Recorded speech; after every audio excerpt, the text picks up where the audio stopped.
Hello everyone, my name is Dario. I am from Belize. This video is about pre-diabetes, its implications on treatment.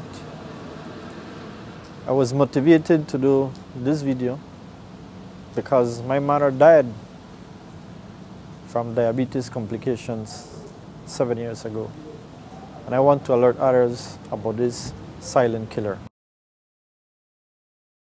Diabetes is one aspect of the metabolic syndrome, and the metabolic syndrome is a cluster of associated diseases that can result in heart disease, glucose intolerance, or even stroke. According to the American Diabetes Association, in 2007, 7.8% of the US population had diabetes, and twice that amount, or about 57 million people, were diagnosed with pre-diabetes. Pre-diabetes is indicated by higher than normal glucose levels, but are not yet high enough to be diagnosed as diabetes. Richard Walker is one of those in the 57 million people diagnosed with pre-diabetes. Today, he will tell us about his condition. Let's meet Richard.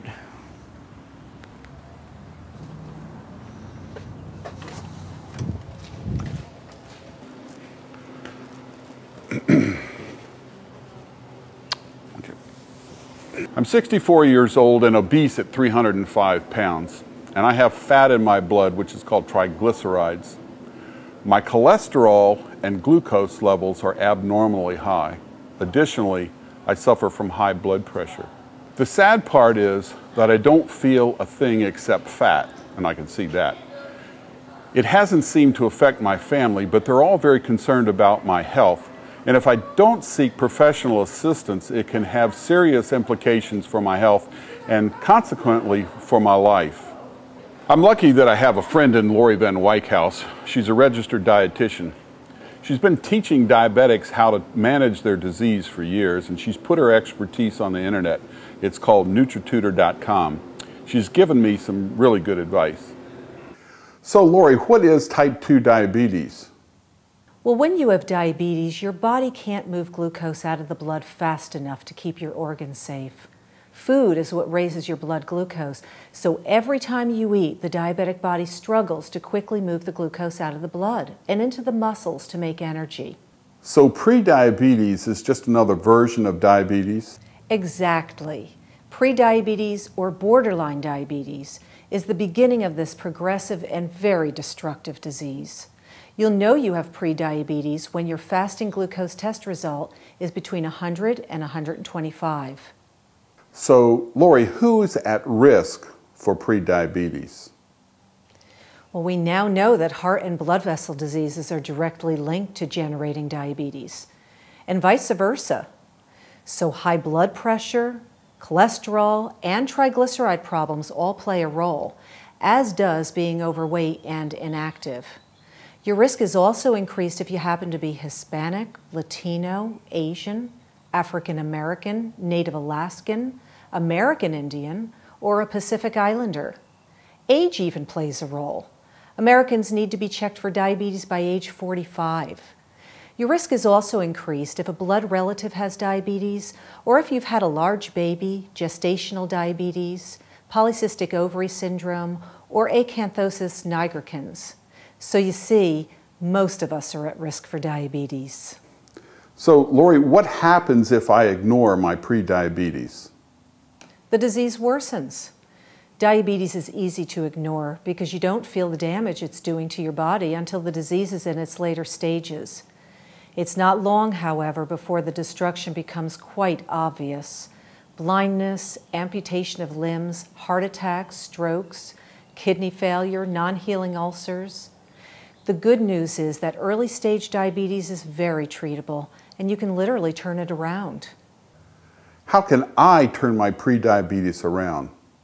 Well, since lifestyle has a lot to do with generating diabetes, your lifestyle has to change. If you're overweight, begin losing weight now. If you're not physically active, move your body every day. And put your eating back on track by eating lots of plant foods and reducing fat whenever possible. It also helps to use sugar substitutes in place of sugary sweets. By all means, take a diabetes self-management training program. You'll learn to personalize your nutrition and lifestyle strategies so that you can prevent full-blown diabetes. So okay, Richard, are you ready to begin learning at NutriTutor.com? Richard has been advised to lose weight, follow a meal plan, and do exercise. Let's find out if Richard is following Laurie Van Wyckhouse program. Following my nutritionist's advice, I'm challenging this condition by changing my lifestyle. Specifically, I'm going to change my eating habits. I've already cut fats and sweets, and I'm eating more plant food like high fiber vegetables and beans and whole grains. I'm also taking omega-3 fish oil, and I'm using meat as a condiment rather than a staple. I'm getting more exercise by riding my bike 4 miles to work and back as many days a week as I can, and I'm taking longer rides on the weekend. Judy and I love to walk, and we go canoeing to get upper body workouts. In addition, I'm taking yoga to help me relax and reduce stress. Finally, I've joined NutriTutor.com to learn more about this silent killer. Learning online is a lot more efficient and convenient than sitting in class, and I'm really impressed with NutriTutor's high quality of education. The lessons are short, easy to consume, and they include handouts and practice exercises. Through NutriTutor.com, I've learned how serious my condition is. I really think that it saved my life. Diabetes is a dangerous and progressive disease. That is why it is known as the silent killer. Healthy eating and plenty of exercise are ways of avoiding this deadly disease. Diabetes. Don't let it sneak up on you.